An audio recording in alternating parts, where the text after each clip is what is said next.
आज हम लोग विश्व भूगोल में ब्रह्मांड टॉपिक को देखेंगे। विश्व भूगोल में आज का टॉपिक है ब्रह्मांड। चलिए हम लोग प्रश्न को स्टार्ट करते हैं।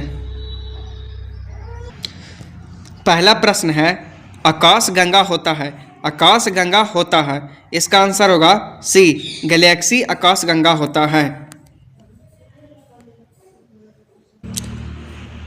अगला प्रश्न है, सितारों के एक समूह को क्या कहा जाता है। सितारों के एक समूह को क्या कहा जाता है, इसका सही आंसर होगा बी, आकाश गंगा कहा जाता है।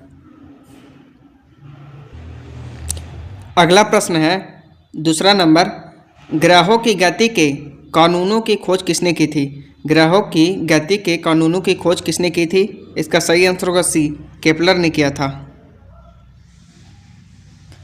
व्याख्या को देखते हैं। जर्मनी के खगोलविद और गणितज्ञ जोहान्स केपलर ने ग्रहों के गति के 3 नियम दिए थे। इन नियमों की खोज उन्होंने 1609 ईस्वी में प्रकाशित की थी। अगला प्रश्न है 3 नंबर, एक खगोलीय इकाई औसत दूरी है। एक खगोलीय इकाई औसत दूरी है, इसका सही आंसर होगा ए, पृथ्वी और सूर्य के बीच की दूरी को कहते हैं। व्याख्या को देखते हैं। पृथ्वी एवं सूर्य के बीच की औसत दूरी को एक खगोलीय इकाई के रूप में जाना जाता है। अगला पॉइंट है, सूर्य हमारी पृथ्वी से 14,96,00,000 किलोमीटर या 151.21 मिलियन किलोमीटर दूर स्थित है। सूर्य हमारी पृथ्वी से लगभग 110 गुना अधिक बड़ा है। अगला प्रश्न है 4 नंबर, तारों का टिमटिमाना के कारण होता है। तारों का टिमटिमाना किसके कारण होता है, इसका सही आंसर होगा डी, तारों की अधिक दूरी तथा हवा के घनत्व में परिवर्तन के कारण होता है। अगला प्रश्न है 5 नंबर, अपनी ग्रेविटी के प्रभाव में indefinite contraction of heavy neutron star क्या पैदा करते हैं, इसका सही आंसर होगा बी, ब्लैक होल पैदा करते हैं। इसकी व्याख्या को देख लेते हैं। ब्लैक होल अंतरिक्ष में एक ऐसा क्षेत्र है जहां बहुत अधिक मात्रा में द्रव्यमान एक छोटे से आयतन में समाया हुआ ब्लैक होल का गुरुत्वाकर्षण इतना होता है कि प्रकाश भी इसे बच नहीं सकता है। अगला प्रश्न है 6 नंबर, ऐसा माना जाता है कि नीहारिका परिकल्पना के अनुसार और नीहारिका के ढहने का कारण क्या है। ऐसा माना जाता है कि नीहारिका परिकल्पना के अनुसार और सौर नीहारिका के ढहने का कारण क्या है, इसका सही आंसर होगा बी, गुरुत्वाकर्षण का आकर्षण। अगला प्रश्न है 7 नंबर, तारों का रंग निर्भर करता है। तारों का रंग किस पर निर्भर करता है, इसका आंसर होगा ए, उसके तापमान पर निर्भर करता है।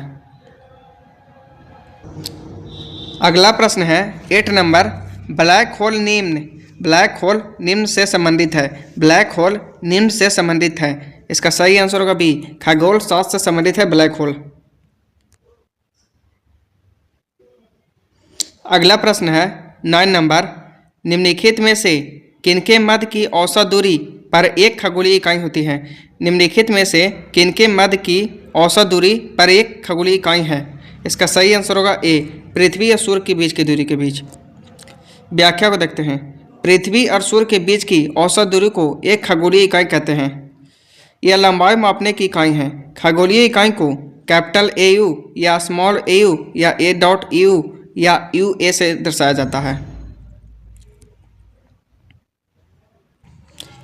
अगला प्रश्न है 10 नंबर, हमारे ब्रह्मांड की उत्पत्ति को कितना समय हुआ है। हमारे ब्रह्मांड की उत्पत्ति को कितना समय हुआ है, इसका आंसर होगा डी, 15 × 10⁹ गुना हुआ है समय। इसकी व्याख्या को देखते हैं। हमारे ब्रह्मांड की उत्पत्ति का समय 15 × 10⁹ वर्ष है। अब बिग बैंग की प्रक्रिया के अनुसार इसकी उत्पत्ति 13.7 अरब वर्ष पूर्व भारी पदार्थों के गोलाकार सूक्ष्म पिंड के रूप में हुई थी। अगला प्रश्न है 11 नंबर, बिग बैंग का सिद्धांत समझाता है। बिग बैंग का सिद्धांत समझाता है, इसका सही आंसर होगा सी, ब्रह्मांड का उद्गम समझाता है। बिग बैंग का सिद्धांत समझाता है, इसका सही आंसर होगा सी, ब्रह्मांड का उद्गम समझाता है। अगला प्रश्न है बिग बैंग सिद्धांत निम्नलिखित में से किसकी व्याख्या करता है? बिग बैंग सिद्धांत निम्नलिखित में से किसकी व्याख्या करता है? इसका सही आंसर होगा डी, ब्रह्मांड का उद्भव का व्याख्या करता है। अगला प्रश्न है 12 नंबर, निम्नलिखित में से कौन सा तारामंडल अप्रैल महीने में आकाश के उत्तरी भाग में दिखाई देता है? निम्न में से कौन सा तारामंडल अप्रैल महीने में आकाश के उत्तरी भाग में दिखाई देता है? इसका सही आंसर होगा सी, बृहत सप्तऋषि दिखाई देता है। अगला प्रश्न है 13 नंबर, ब्रह्मांड में पल्सर क्या है? ब्रह्मांड में पल्सर क्या है? इसका सही आंसर होगा बी, घूमते न्यूट्रॉन तारे होते हैं पल्सर। अगला प्रश्न है 14 नंबर, हमारी आकाशगंगा के केंद्र की परिक्रमा करने में सूर्य को समय लगता है। हमारी आकाशगंगा के केंद्र की परिक्रमा करने में सूर्य को समय लगता है। इसका सही आंसर होगा सी, 25 करोड़ वर्ष लगता है। अगला प्रश्न है 15 नंबर, हमारे अंतरिक्ष में कितने तारामंडल हैं? हमारे अंतरिक्ष में कितने तारामंडल है? इसका सही आंसर होगा बी, 89 तारामंडल हैं।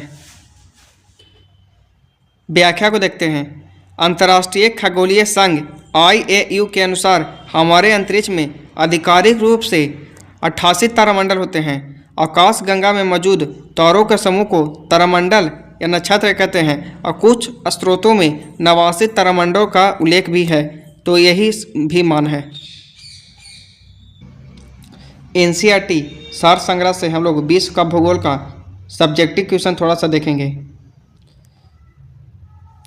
बिग बैंग सिद्धांत के अनुसार लगभग 13.8 अरब वर्ष पूर्व वर्तमान ब्रह्मांड एक अत्यधिक सघन एवं अत्यधिक उच्च तापमान वाले एकल सूक्ष्म पिंड अथवा बिंदु के रूप में था, जिसे सिंगुलैरिटी कहा गया था।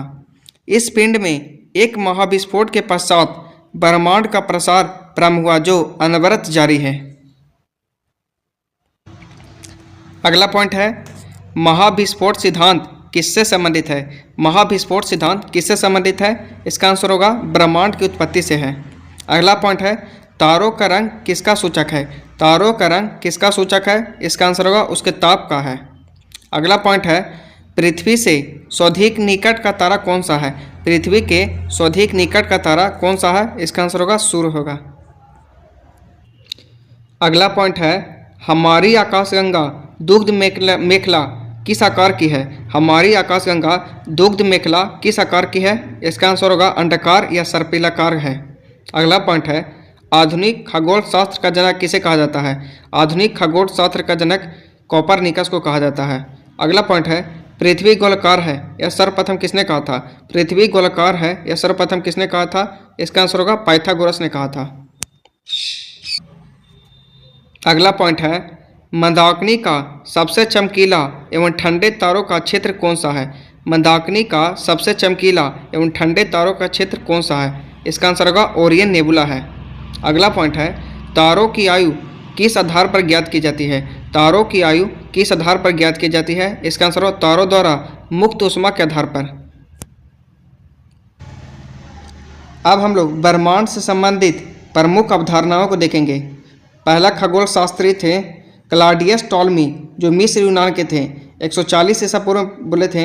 इन्होंने सर्वप्रथम भू केंद्रित अवधारणा का प्रतिपादन किया। इस अवधारणा के अनुसार पृथ्वी ब्रह्मांड के केंद्र में है तथा सूर्य व अन्य ग्रह इसकी परिक्रमा करते हैं। अगला खगोल शास्त्री थे निकोलस कोपरनिकस, पोलैंड के थे, 1543 ईसा पूर्व बोले थे। इन्होंने अपनी पुस्तक में सूर्य के केंद्रित अवधारणा के अंतर्गत बताया कि ब्रह्मांड के केंद्र में पृथ्वी नहीं अपितु सूर्य है।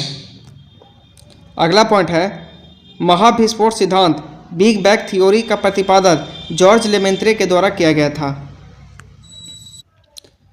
अगला पॉइंट है, हमारी आकाशगंगा के केंद्र की परिक्रमा करने में सूर्य को कितना समय लगता है? इसका आंसर होगा लगभग 25 करोड़ वर्ष। अगला पॉइंट है, सूर्य की ऊर्जा किस क्रिया से उत्पन्न होती है? सूर्य की ऊर्जा किस क्रिया से उत्पन्न होती है? इसका आंसर होगा नाभिकीय संलयन द्वारा होता है। अगला पॉइंट है, सूर्य के केंद्र में उपस्थित सभी पदार्थ अत्यधिक उच्च तापमान लगभग 15 लाख डिग्री सेंटीग्रेड के कारण गैस और प्लाज्मा अवस्था में पाए जाते हैं। अगला पॉइंट है, सूर्य से सबसे निकट स्थित तारे प्रोक्सिमा सेंचुरी की दूरी कितनी है? इसका आंसर होगा 4.24 प्रकाश वर्ष है। अगला पॉइंट है, पृथ्वी अपने परिक्रमा पाथ में लगभग किस माध्य वेग से सूर्य का चक्कर लगाती है? पृथ्वी अपने परिक्रमा पाथ में लगभग किस मध्य वेग से सूर्य का चक्कर लगाती है? इसका आंसर होगा 29.9 किलोमीटर प्रति सेकंड से। अगला पॉइंट है, हमारे सौर मंडल का 99.86% द्रव्यमान सूर्य में निहित है। अगला पॉइंट है, आकाश में कितने तारामंडल हैं? आकाश में कितने तारामंडल है? इसका आंसर होगा 88। अगला पॉइंट है, बृहस्पति तथा शनि पर कौन सी प्रमुख गैसें पाई जाती है? बृहस्पति तथा शनि पर कौन सी प्रमुख गैसें पाई जाती है? इसका आंसर होगा हाइड्रोजन, हीलियम तथा मीथेन गैस पाई जाती है। अगला पॉइंट है, हीरक बल का दृश्य कब देखा जा सकता है? हीरक बल का दृश्य कब देखा जा सकता है? इसका आंसर होगा पूर्ण सूर्य ग्रहण के समय सूर्य की परिधि पर। अगला पॉइंट है, यदि सूर्य और पृथ्वी के मध्य की दूरी 1/4 कम हो जाए तो हमारे वर्ष की अवधि कम हो जाने की सबसे अधिक संभावना होगी। अगला पॉइंट है, जीवन युक्त होने के कारण पृथ्वी को किस अन्य नाम से भी जाना जाता है? इसका आंसर होगा हरित गृह के नाम से जाना जाता है। अगला पॉइंट है, बृहस्पति का बल किस पदार्थ से निर्मित होता है? इसका आंसर होगा सिलिकेट का होता है। अगला पॉइंट है, जब एक महीने में 2 पूर्णिमा हो तो दूसरी पूर्णिमा वाला चांद को क्या कहते हैं? इसको कहते हैं ब्लू मून कहा जाता है। अगला पॉइंट है, टाइटन किस ग्रह का सबसे बड़ा उपग्रह है? टाइटन किस ग्रह का सबसे बड़ा उपग्रह है? इसका आंसर होगा शनि का। अगला पॉइंट है, अरुण को सूर्य की एक परिक्रमा करने में लगभग कितना समय लगता है? अरुण को सूर्य की एक परिक्रमा करने में लगभग कितना समय लगता है? इसका आंसर होगा 84 वर्ष लगता है। अगला पॉइंट है, शनि सूर्य की एक परिक्रमा पूरा करने में लगभग 29.5 वर्ष का समय लेता है। अगला पॉइंट है, सूर्य का जुड़वा तारा किसे कहते हैं? सूर्य का जुड़वा तारा किसे कहते हैं? इसको नेमेसिस को कहते हैं। अगला पॉइंट है, किस ग्रह के दिन का मान और उसके अक्ष का झुकाव लगभग पृथ्वी के दिन के मान और झुकाव के समतुल्य है? यह कथन किस ग्रह के संबंध में सही है? इसका आंसर होगा मंगल ग्रह के संबंध में सही है। अगला पॉइंट है, 1610 ईस्वी में बृहस्पति के उपग्रहों की खोज किस वैज्ञानिक ने की थी? 1610 ईस्वी में बृहस्पति के उपग्रहों की खोज किस वैज्ञानिक ने किया था? इसका आंसर गैलीलियो ने किया था। अगला पॉइंट है, वो ग्रह जिनके चारों ओर बल हैं, इसका आंसर बृहस्पति, शनि, अरुण और वरुण के चारों ओर बल होते हैं। अगला पॉइंट है, सबसे बड़ा और चमकीला क्षुद्र ग्रह कौन सा है? इसका आंसर होगा सेरस है। अगला पॉइंट है, सौर परिवार का दूसरा सबसे बड़ा उपग्रह कौन सा है? सौर परिवार का दूसरा सबसे बड़ा उपग्रह कौन सा है? इसका आंसर टाइटन है। अगला पॉइंट है, पूर्ण सूर्य ग्रहण केवल सीमित भू क्षेत्र में ही दिखाई पड़ता है क्योंकि पृथ्वी के अनुप्रस्थ प्रतिच्छेद की तुलना में पृथ्वी पर पड़ने वाली चंद्रमा की छाया का आकार छोटा होता है। अगला पॉइंट है, सूर्य के प्रकाश मंडल का तापमान कितना होता है? सूर्य के प्रकाश मंडल का तापमान कितना होता है? इसका आंसर लगभग 6000 डिग्री सेल्सियस होता है। अगला पॉइंट है, चंद्र ग्रहण कब होता है? चंद्र ग्रहण कब होता है? इसका आंसर केवल पूर्णिमा को होता है। अगला पॉइंट है, शांति का सागर किस उपग्रह पर स्थित है? शांति का सागर किस उपग्रह पर स्थित है? इसका आंसर चंद्रमा पर स्थित है। अगला पॉइंट है, फोबोस एवं डिमोस किसके उपग्रह हैं? फोबोस एवं डिमोस किसके उपग्रह हैं? इसका आंसर मंगल का है। अगला पॉइंट है, मंगल पर जीवन की उपस्थिति के लिए बर्फ छात्रों को और हिमशीतित जल की उपस्थिति सबसे अनुकूल है। अगला पॉइंट है, चंद्रमा के धरातल पर 2 व्यक्ति एक दूसरे की बात को क्यों नहीं सुन सकते हैं?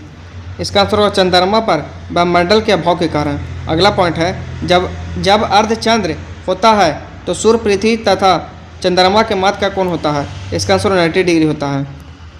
अगला पॉइंट है, कृष्ण बीबर अंतरिक्ष में एक पिंड है जो किसी भी प्रकार के विकिरण को बाहर नहीं आने देता है। इसका क्या कारण है? इसका आंसर होगा उच्च घनत्व। अगला पॉइंट है, जब किसी वस्तु को पृथ्वी से चंद्रमा पर ले जाया जाता है तो उसका भार घटकर 1/6 भाग हो जाता है।